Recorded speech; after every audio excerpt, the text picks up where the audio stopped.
We now know that our mind is connecting to up to 11 dimensions. What we're talking about is obtaining Christ consciousness. Billy Carson silenced the interviewer with his affirmations. Please pay attention to what follows. This may be the most eye-opening video on the internet. For people to understand how they're manifesting and how they're even getting ideas, a lot of the times you're entangling with information.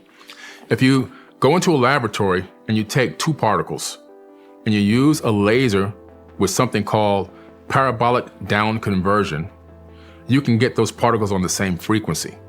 Once you get those particles to vibrate at the same frequency, you can entangle them. When particles vibrate together like this, they become entangled, meaning they are connected in a very unique way. When particles are entangled, their properties are linked. For example, if one particle spins in one direction, the other will spin in the opposite direction no matter how far apart they are. If you change the spin of one particle, the other one instantly changes its spin too. This connection happens faster than the speed of light and doesn't depend on the distance between the particles. Einstein referred to this phenomenon as spooky action at a distance. Now let's apply this concept to our thoughts and ideas. Our brains are made up of neurons that communicate through electrical signals. These signals create connections called synapses. Scientists have discovered that sometimes these synapses seem to disappear and then reappear. This strange behavior suggests that our thoughts might be interacting with other dimensions or realities, similar to how entangled particles interact. When you have a thought, it could be that your brain is connecting with information from another dimension or a different part of the universe. This idea means that our minds might be capable of accessing a vast pool of information beyond our physical reality. This could be the reason behind ideas popping up in your head, people unknowingly developing the same inventions at the same time in different parts of the world simultaneously, roughly around the same time. And also the capability for people to manifest things and attract things into their life. This could also account for why people around the world often develop the same inventions or ideas simultaneously, despite having no contact with each other. It could also explain how people can manifest things and attract them into their lives. Billy believes that the way a person thinks and focuses their mind acts like a magnet. By comparing this to Einstein's theory of relativity, he explains it more clearly. In Einstein's theory, a planet warps the space around it, creating gravity. Objects fall towards the planet because the space is bent or curved around it. Now, if we replace the planet with the person's consciousness, it suggests that consciousness can warp the ether of the universe in a similar way. When you start to focus your mind heavily on a specific thing that you want to manifest into your life or bring into your reality, somehow those synapses entangle with something in the universe.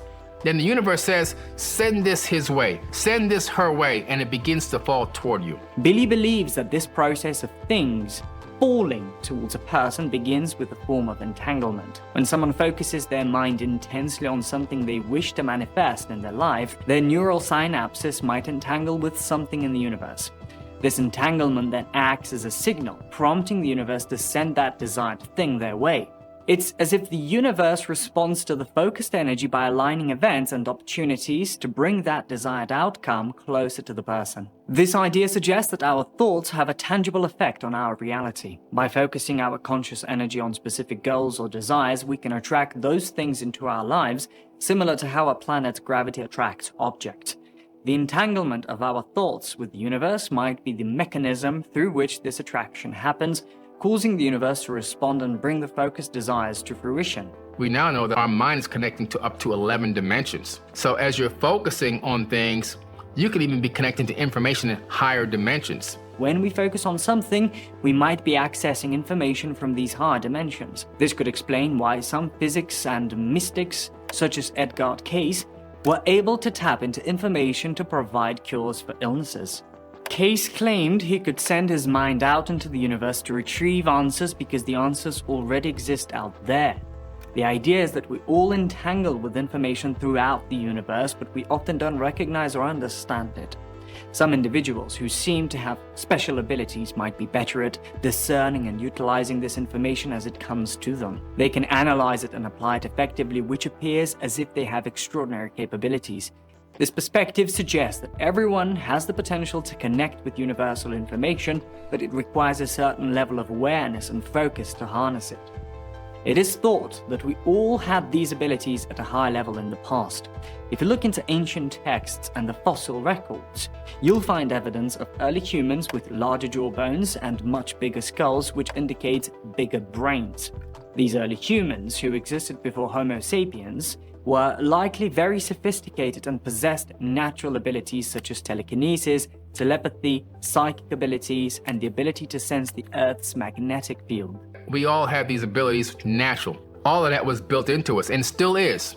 If you look right now in science, we have billions of magnetite crystals in our heads, but yet you and I can't navigate the Earth without GPS. Why is that? There are billions of magnetite crystals in our heads, which should allow us to navigate the Earth without GPS, much like turtles and birds do.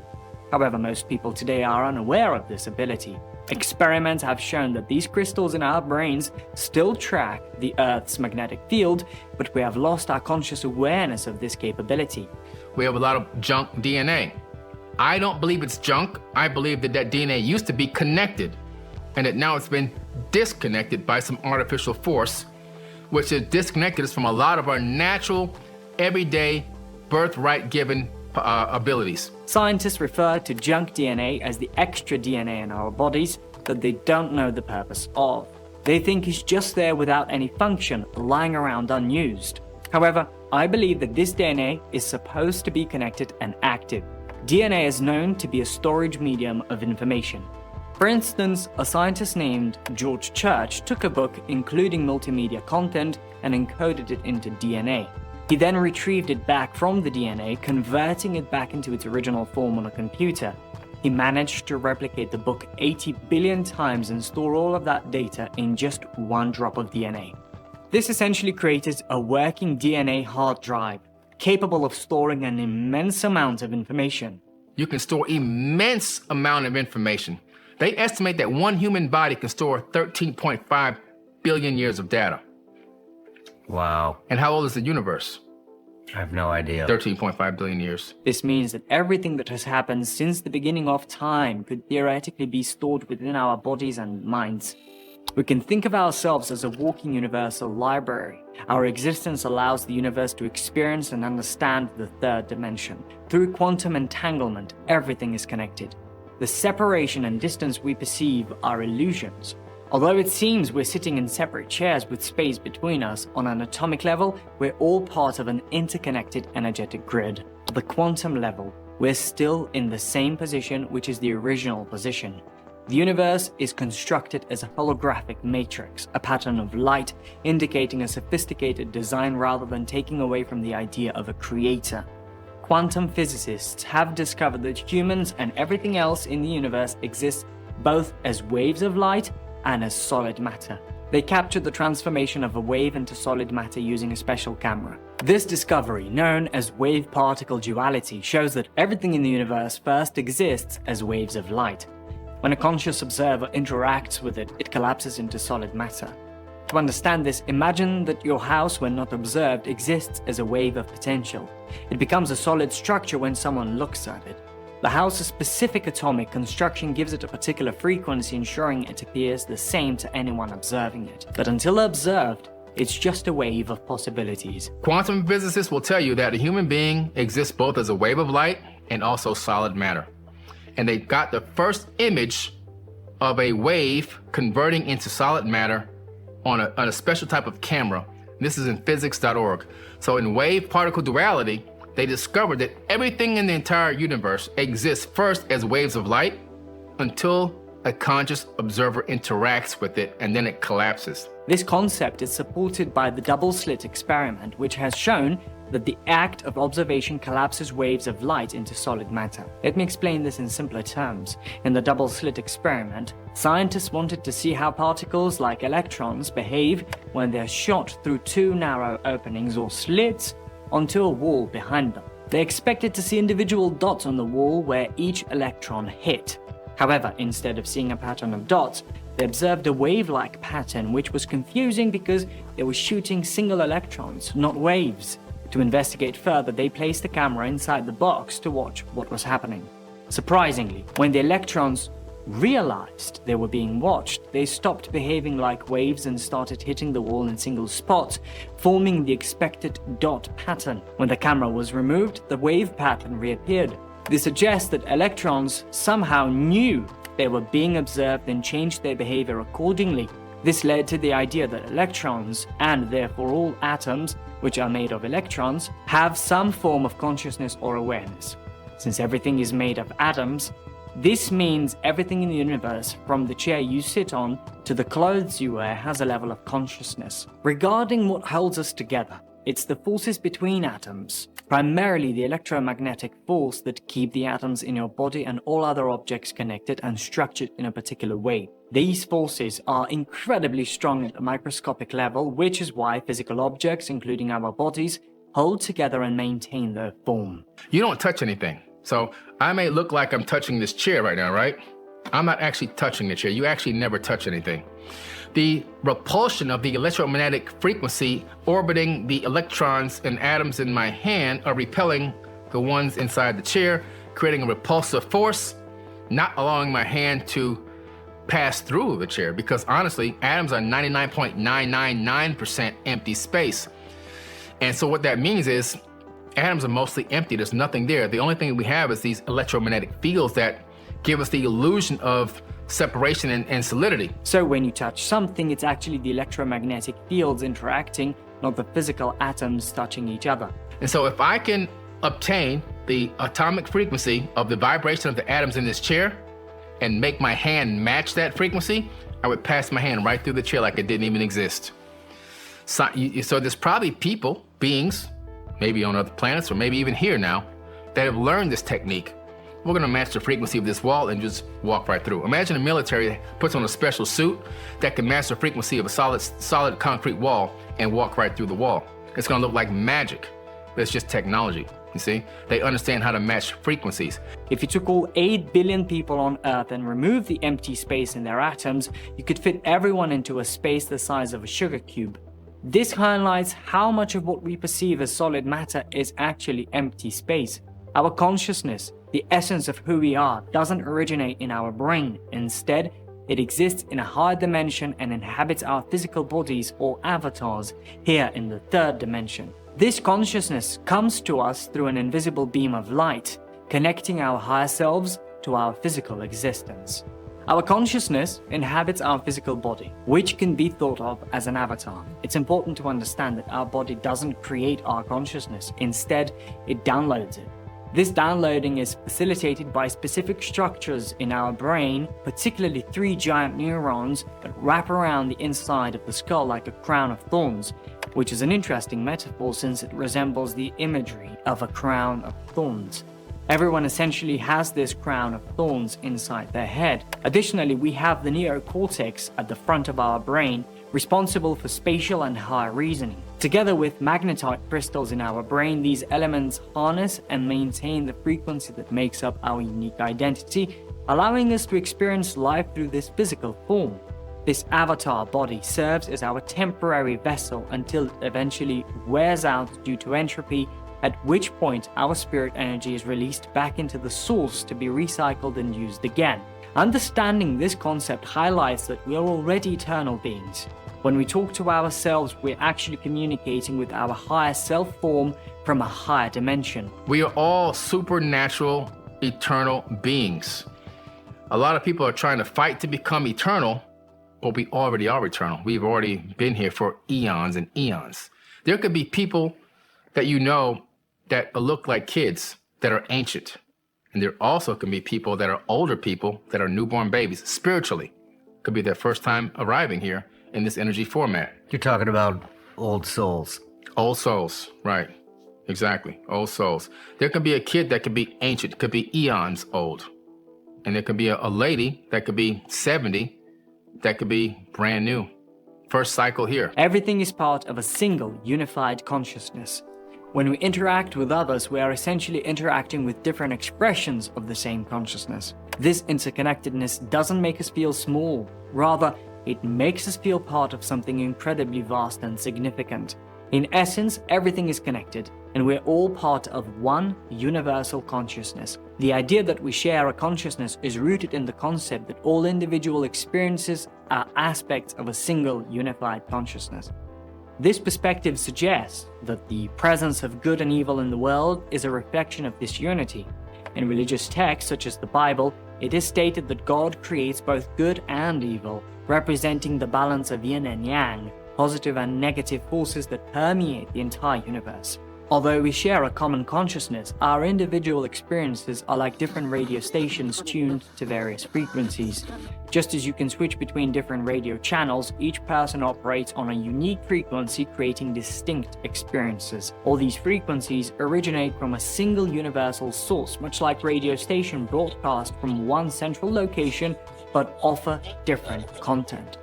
Our consciousness, though stemming from one source, transmits in various frequencies to experience life in the third dimension in every possible form. Each person embodies a unique frequency, with slight variations allowing for diverse experiences. Everything we create is a fractal of what's on the largest scale, as above, so below. So what would a radio be universally? Okay, consciousness says, okay, I want to see what it's like to experience life in this third dimension as everything that can possibly exist in every format. So I'm going to transmit out these frequencies. 99.1, Billy Carson. 99.2, you. 99.3, Jane Doe. 99.4, so forth and so on. And so these frequencies are encapsulated in our bodies, but they're coming from one source. A slight variance of the range frequency, a slight dot number off, and you have another experience. This process enables the universe to understand itself from multiple perspectives. This interconnectedness suggests that our individual experiences are part of a larger unified experiment. The universe, through these varied frequencies, explores the duality of existence, possibly aiming to transform and rid itself of darkness, evolving into a realm of pure light. This grand experiment highlights the significance of our experiences, showing that everything we encounter contributes to the universal journey of understanding and growth. The concept of living in a simulation suggests that our universe is a constructed reality, much like a virtual simulation. This idea aligns with the belief that the universe is a created entity supported by observations in quantum physics. Quantum physics suggests that the universe did not spontaneously appear but was instead designed by some entity or force. Recent advancements in laboratory experiments have led scientists to create an eighth-dimensional quasi-crystal. This complex structure provided insights into understanding the nature of the third dimension. When this eighth-dimensional quasi-crystal was positioned at a specific angle, it created a fourth-dimensional quasi-crystal. Further manipulation of the fourth-dimensional quasi-crystal produced a shadow that formed the sphere representing our universe. This discovery indicates that our universe might be the shadow of a higher dimensional structure. Specifically, the angle of a higher multidimensional quasi-crystal could be responsible for creating the spherical universe we inhabit.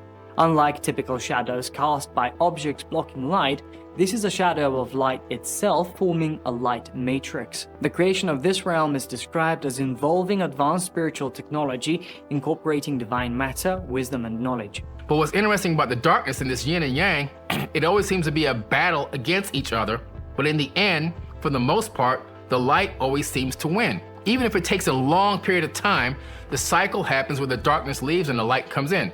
We're sitting in a room right now that's pretty well lit, right? If I was to turn on something dark, I couldn't make the light dim any. In other words, there's no darkness I can inject into this room with these physical lights that would make this room dark right now. Mm-hmm.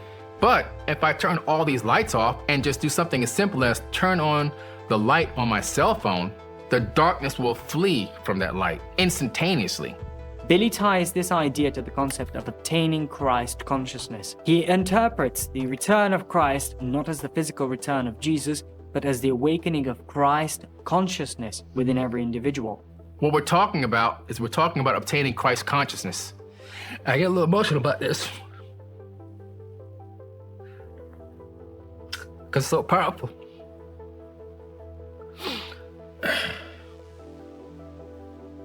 Sorry. So we're talking about this. See, Christ never said he was returning. Jesus never said he was coming back. He said that Christ would return. We're talking about this. When every single person gets this right, it's back, and we're back in the golden age. It's important you understand the laws that govern our universe, because in understanding them, you can get in harmony with them and attract what you desire. It's something that you really got to pay a lot of attention to. It's not something you learn overnight. But you get studying this, and you can literally have anything you want. But before we can look at using natural laws to attract what you desire, we must first understand what it is. Simply put, natural law is an observable law relating to natural phenomena. These laws govern everything that happens in the universe. These laws aren't good or bad. They don't aim to help or hurt or be positive or negative. They simply are. And in their neutrality, they are precise.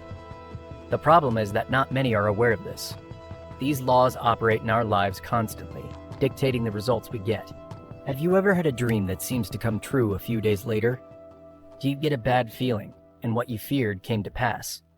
The universe does not discriminate between good and bad.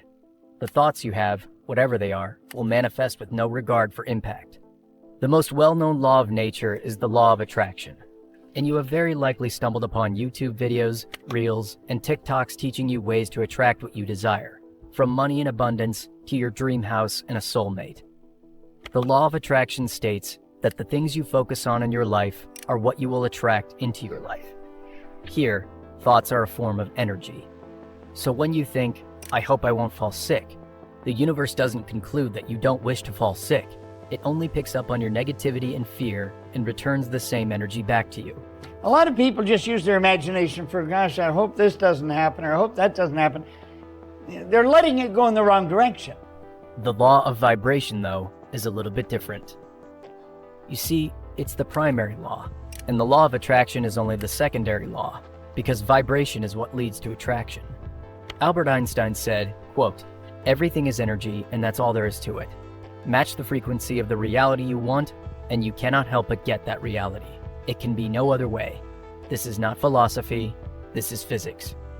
When you raise your vibrations to the thing you want to achieve, nothing stops you from attracting the object of your desire. When John Kennedy, when he was the President of the United States, asked the good doctor, the father of the space program, greatest scientist, what it would take to build a rocket that'll carry a person to the moon and bring him back safely to Earth. He answered him in 5 words. He said, "The will to do it." That confidence and conviction comes from utmost faith in yourself and in the universe. The universe is in a constant state of movement, and these movements are vibrations. The speed of rate at which it vibrates is called a frequency. The only difference between any two objects is their frequency. Even objects you believe are static or still, like a table or a house, vibrate at a slow speed. When you photograph mass, you can photograph the energy coming from it.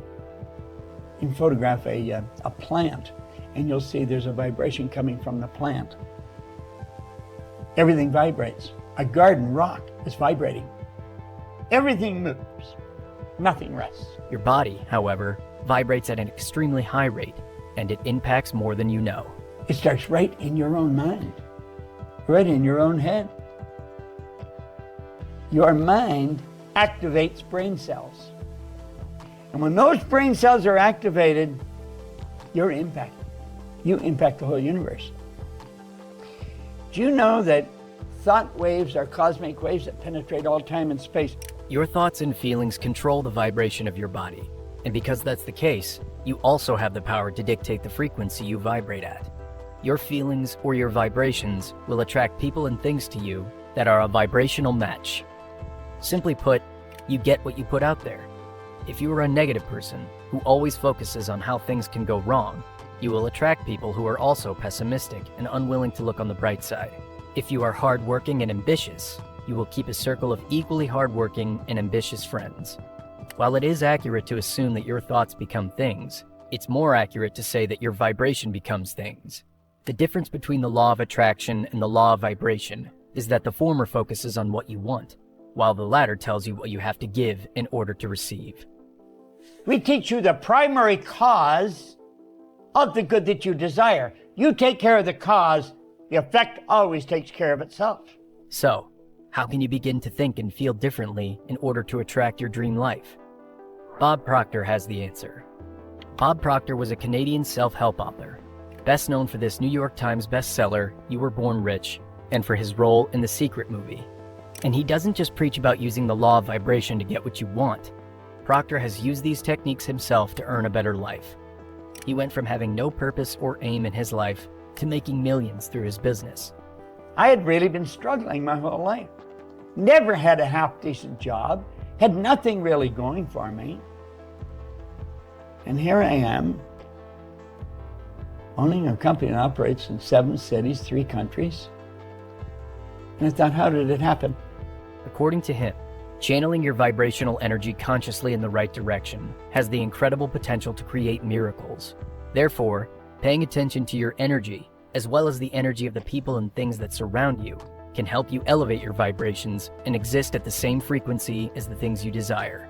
How does that work? Quantum physics postulates that every particle in the universe is made up of energy, and microscopic studies have shown that matter is composed of molecules and atoms that also vibrate at a certain frequency. Our bodies are 99.999% empty space. In fact, all matter is mostly space, and the remaining mass is energy. If we condensed every living being to the point where there was no space between molecules, the entirety of our species would fit into the volume of a sugar cube. This empty space isn't for nothing. It allows for atoms to oscillate, electrons to pop in and out, and waves to function.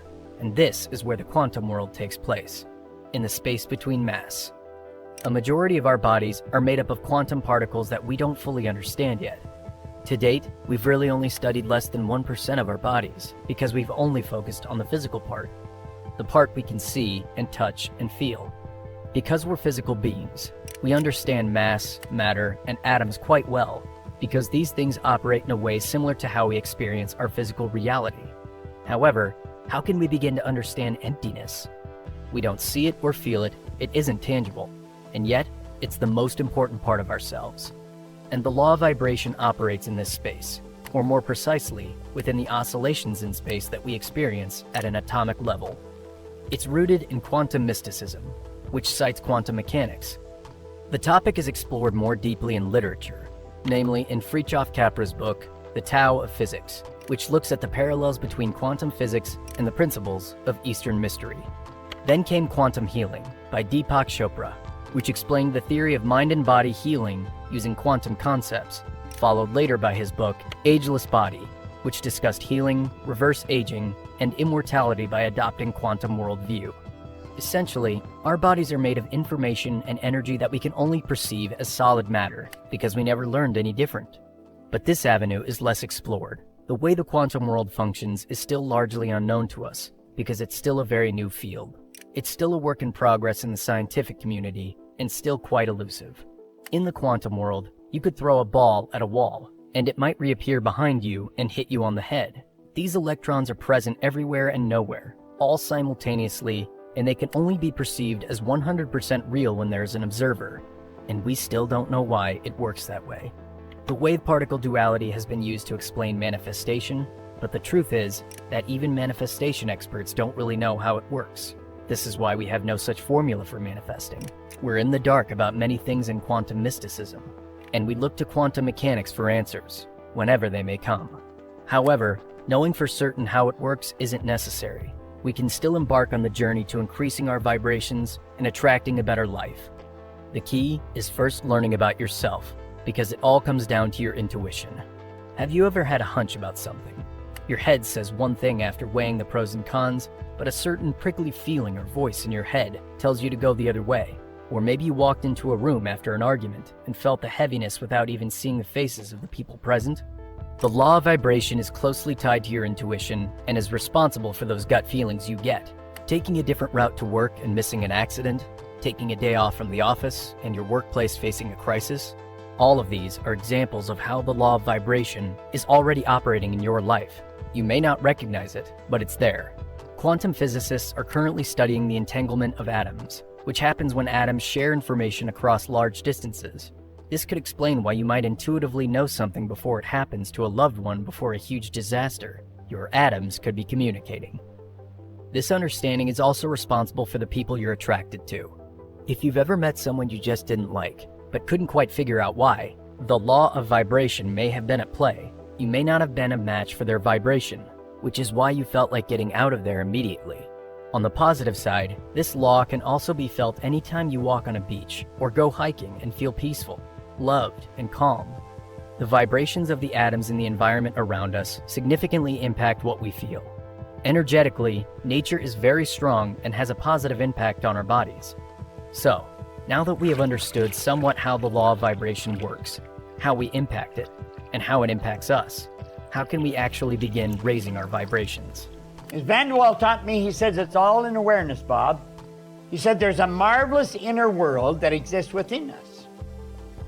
And the revelation of such a world enables us to do, to attain, to achieve anything we desire within the bounds or limits of nature. Why is this important? It goes back to the words of Einstein. If you get into the picture, into the energy of the good you desire, you can't help but manifest it. In the early 2000s, a woman named Sally Gallagher attended one of Proctor's seminars. She was a securities attorney and, by his words, a financial genius, and she loved Proctor's teachings.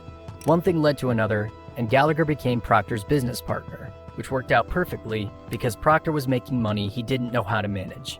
He essentially attracted the perfect business partner who took care of the thing he needed help with the most. And I could just go ahead and do what I love doing. And I knew that our company was in good hands with that. And Sandy runs our company. She is the CEO and the president of the company. Simply put, you've got to become aware of what you want and hold that image in your mind for it to move into reality. Here's another way to put it. You are moving this image from your subconscious mind to your conscious mind. It's the thoughts that you think in your conscious mind that you impress upon your subconscious mind that causes you to feel the way you feel. Feeling is conscious awareness of vibration. Those feelings are expressed with and through your physical body. That causes the action which produces the result. Now, getting them all lined up is called attitude. Now, some people line up on the negative side. They're going to see what's wrong. And you know something? They're right. There's something wrong. Other people go on the positive side. They see what's good. And they're right. There's something good. You can find what's right or wrong in anything. Doesn't matter what you're looking at. We have the ability to think anything we want to think, and our thoughts dictate our feelings because we get emotionally involved with them. This emotional involvement then leads to actions that produce results. However, the problem is with thinking, the very first step in this entire process. Most of us don't think. Mental activity doesn't count as thinking. Your reaction to loud sounds, any mental images, hearing a police siren and assuming something bad has happened. This isn't thinking. You are capable of higher faculties. You have perception, the will, reason, imagination, memory, intuition. These higher faculties are what literally separate us from all the rest of the animal kingdom. All the rest of the little animal kingdom, they're completely at home in their environment. They blend in. You and I are totally disoriented in our environment. And you can tap into this ability once you become aware of what you require from the universe. Yet, as you understand yourself a lot better, you're going to find your finances are going to improve, your health is going to improve, your relationships are going to improve, your whole world starts to get better. The educated mind is also referred to sometimes as the intellectual mind. That's where all the intellectual factors are. Remember I told you what they were? You had perception, the will, reason, imagination, memory, and intuition. There's 6 of them. They are our mental muscles. And as you start to understand how to develop them, you can become a very powerful person. When you achieve a state of total awareness of yourself and your ambitions, the possibilities are endless. Find your purpose and latch onto that mental image with every fiber of your being, believing that you are meant for it, and it is meant for you. Our universe is limitless, and even the world's leading physicists cannot confidently say they comprehend everything that goes on within it. It is buzzing with energy and power, and once you achieve mental clarity, you can claim this energy and power for yourself. Take some time today to reconnect with yourself and your inner world to start raising your vibrations and living the life you were meant to.